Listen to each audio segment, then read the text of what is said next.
Alors, pour la suite des choses, on va aller voir les différents types d'événements qui sont possibles d'avoir lorsqu'on est en probabilité. Donc, c'est juste des notions de vocabulaire que vous devez savoir.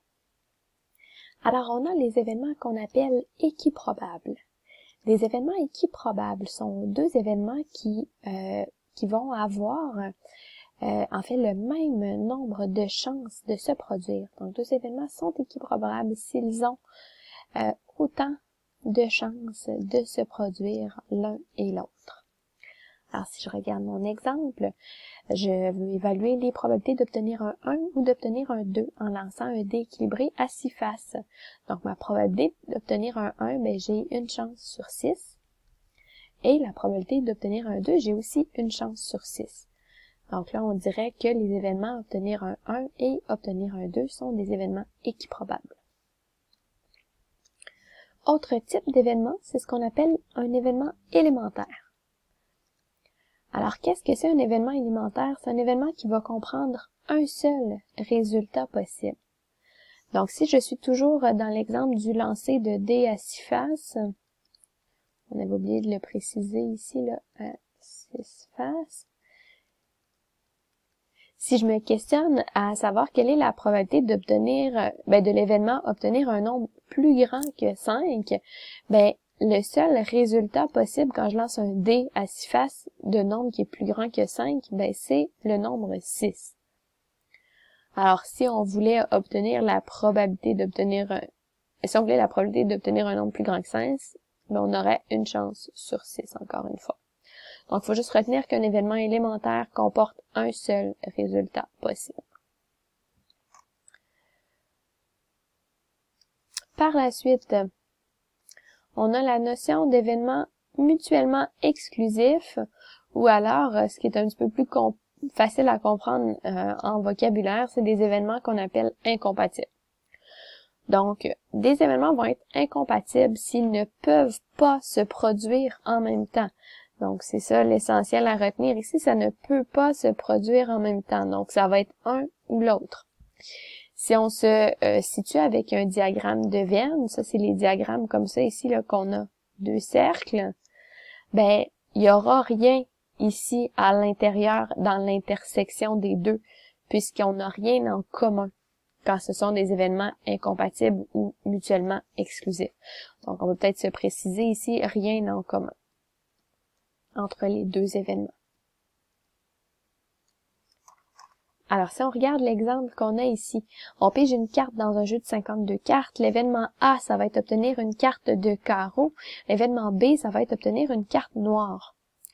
On a en fait ici, ça va jamais arriver qu'une carte de carreau va être aussi une carte noire. Donc, si je venais par exemple me faire un petit diagramme de Venn comme ça ici, si à gauche, je mettais toutes mes cartes de carreau possibles, donc je pourrais mettre tous mes nombres, là, 1, 2, 3, 4, 5, jusqu'à 10, ensuite, roi, dame, valet. Au niveau de mes cartes noires ici, ce serait toutes les cartes en pique et en trèfle, mais dans l'intersection entre les deux, on n'aurait rien. Ensuite, si on veut connaître la probabilité d'obtenir une carte de carreau ou d'obtenir une carte noire, je viens en fait calculer la probabilité d'obtenir une carte de carreau. Donc, des cartes de carreau, on en a 13 sur 52. Donc, on aurait une chance sur 4 d'avoir une carte de carreau. Si je voulais la probabilité d'obtenir une carte noire, des cartes noires, j'ai toutes celles de pique et toutes celles de trèfle. Donc, c'est la moitié du paquet, 26 sur 52. Et donc, j'ai une chance sur 2. Quand on veut connaître la probabilité d'avoir carreau ou noir, donc un des deux, on va tout simplement venir faire l'addition de nos deux probabilités comme ça ici. Et on arriverait à une probabilité de 3 sur 4. Si on regarde l'autre exemple juste en dessous, la probabilité ici, on regarde les nombres impairs et les multiples de 4. Donc, je pourrais par exemple ici identifier des nombres impairs, ici des multiples de 4. Donc, des nombres impairs, on va avoir 1, 3, 5, 7, 9, 11, 13. Il y en a plein, je n'irai pas tous les écrire, bien sûr. Et si je regarde mes multiples de 4, ben on va avoir 4, 8, 12, 16, 20, 24, et encore une fois, il y en a plusieurs. Est-ce que ça va arriver qu'on ait des nombres impairs et des multiples de 4? Non. Donc ici, mon intersection, encore une fois, elle va être vide.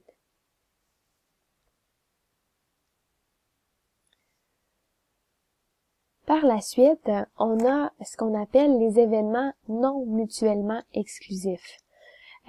C'est un peu l'inverse de ce qu'on vient de voir, c'est des événements qui seraient compatibles. Donc, deux événements vont être compatibles s'ils peuvent se produire en même temps. Donc, si on a la possibilité d'avoir un résultat qui est commun aux deux. Par exemple, ici, si je regarde mes nombres pairs, puis mes multiples de 3, si je viens d'abord énumérer mes nombres pairs, je vais avoir 2, 4, 6, 8, 10, 12, 14, 16, et ainsi de suite. Et des multiples de 3, j'aurai 3, 6, 9, 12, 15, et ainsi de suite. Mais là, ce que je suis capable de remarquer, c'est que j'ai des nombres qui sont en commun aux deux. Alors, si vous remarquez, le 6 est là aux deux, le 12 est là aux deux, le 18 est là aux deux, comme ça ici. Donc, dans mon diagramme de Venn, au lieu de les écrire comme ça partout, bien, on se retrouve à les effacer de chacune des sections quand c'est en commun à tout le monde. Et on vient les mettre à l'intérieur comme ça, dans l'intersection. Donc, lorsqu'on a quelque chose à l'intérieur, c'est là qu'on va avoir des événements qu'on va appeler compatibles. Ensuite, si on nous demande d'aller déterminer la probabilité que deux événements non mutuellement exclusifs se produisent, on a comme une petite formule à savoir. En fait, c'est que je dois aller calculer la somme de la probabilité que ça se réalise pour chacun et soustraire la probabilité que les deux événements se réalisent. Parce que, en fait, quand on fait la somme, on se retrouve à inclure ici la probabilité 2 fois de l'événement que les deux se réalisent en même temps. Vous allez voir, on va faire l'exemple, vous allez peut-être comprendre. Donc, calculer la probabilité ici de piger une carte de pique ou un 7 dans un jeu de cartes. En fait, donc, je vais calculer ça. Je vais juste me l'écrire, pique ou 7. Avec la petite formule qu'on vient de voir, il faudrait calculer la probabilité d'avoir pigé pique plus la probabilité de piger un 7. Et là, ce qu'il faut comprendre, c'est que quand je calcule la probabilité de piger un pique, j'ai dans cette probabilité-là celle de piger le 7 de pique.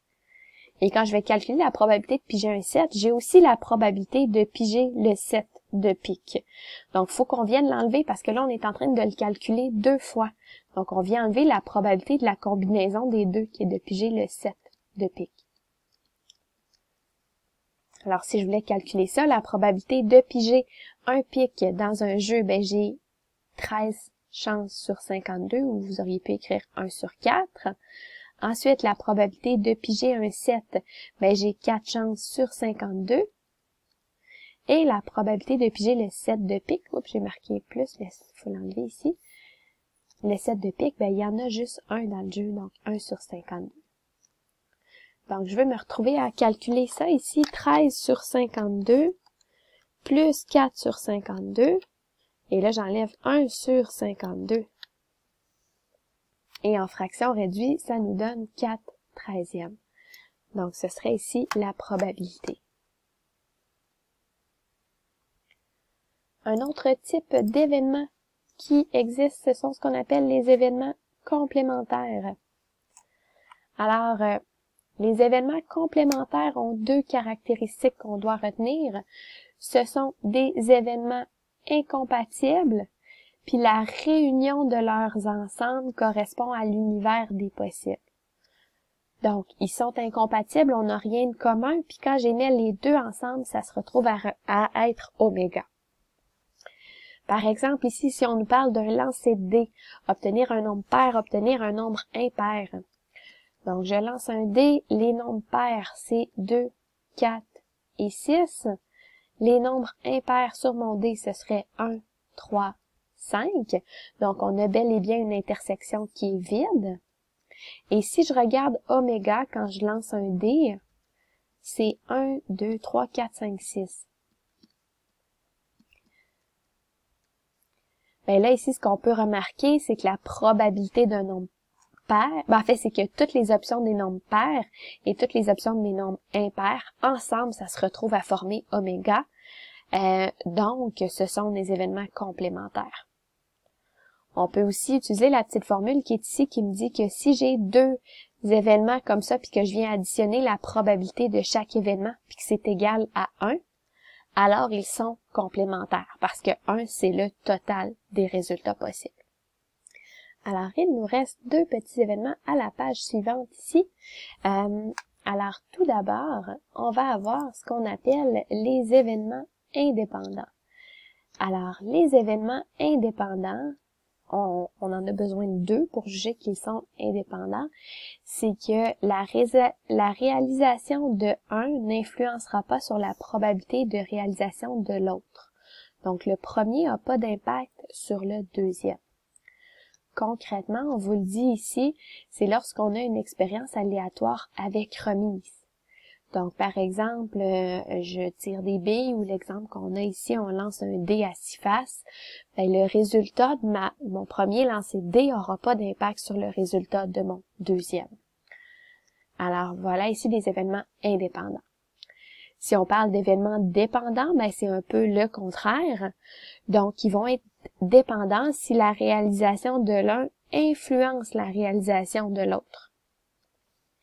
Et là, on nous dit généralement, c'est le cas des expériences aléatoires sans remise. Donc, si je regarde l'exemple en bas ici, je tire 2 boules sans remise.